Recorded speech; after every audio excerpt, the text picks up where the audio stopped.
बाल लीला प्रश्न उत्तर। पहला प्रश्न है, अपने साथियों द्वारा लगाए गए आरोपों को गलत बताने के लिए कृष्ण अपनी माँ के सामने कौन सी तर्क रखते हैं। उत्तर लिखेंगे, प्रस्तुत पाठ हमारे हिंदी पाठ्य पुस्तक किसले से लिया गया है। पाठ का नाम बाल लीला और लेखक का नाम सूरदास है।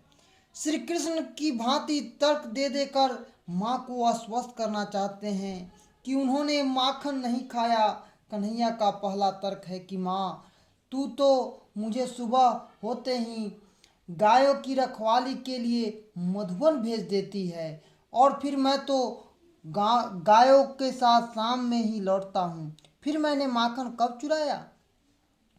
दूसरी बड़ी बात तो यह है कि माखन का मटका छीके पर लटका है और वहाँ तक मेरी छोटी बाहें नहीं पहुँच पाती हैं।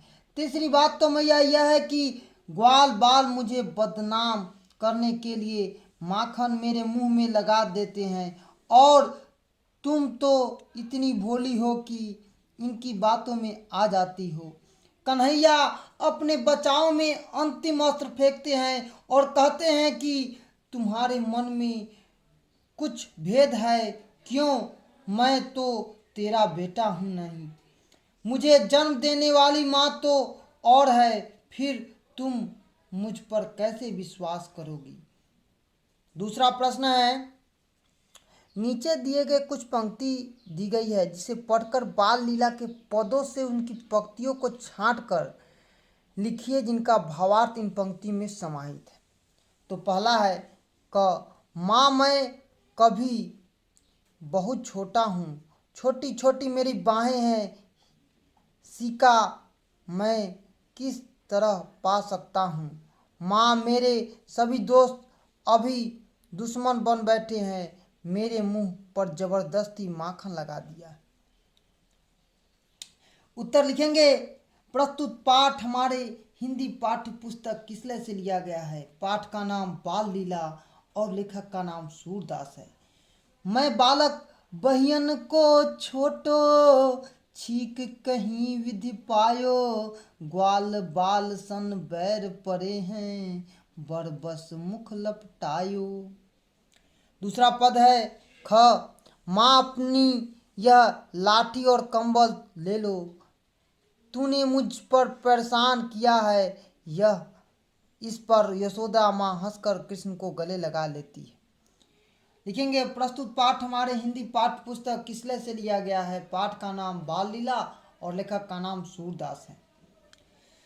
सूरदास तब वंश ही जसोदा लौ उर कंठ लगाई, ये पद उनके लिए अच्छा बैठता है।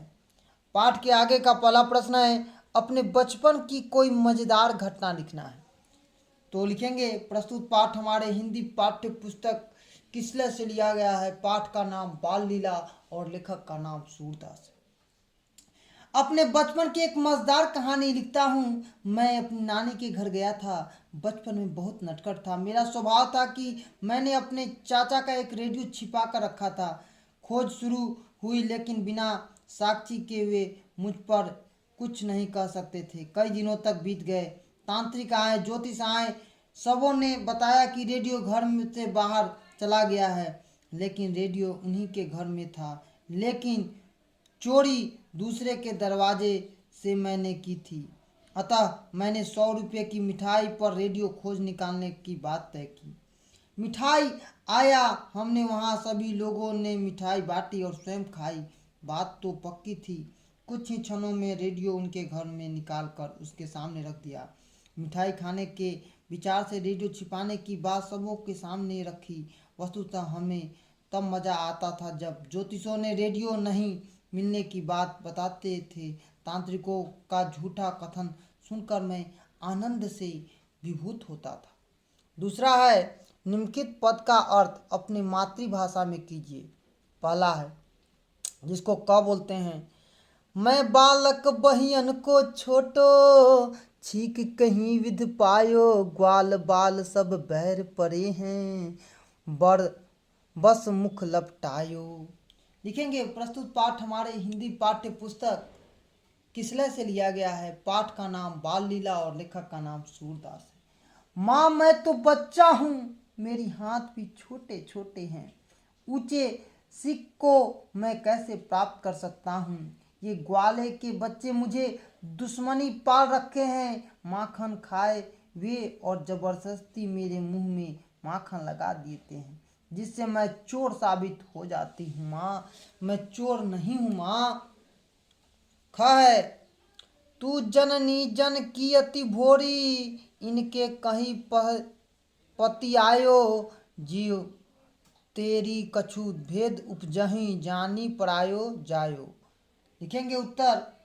प्रस्तुत पाठ हमारे हिंदी पाठ्य पुस्तक किसलय से लिया गया है। पाठ का नाम बाल लीला और लेखक का नाम सूरदास है।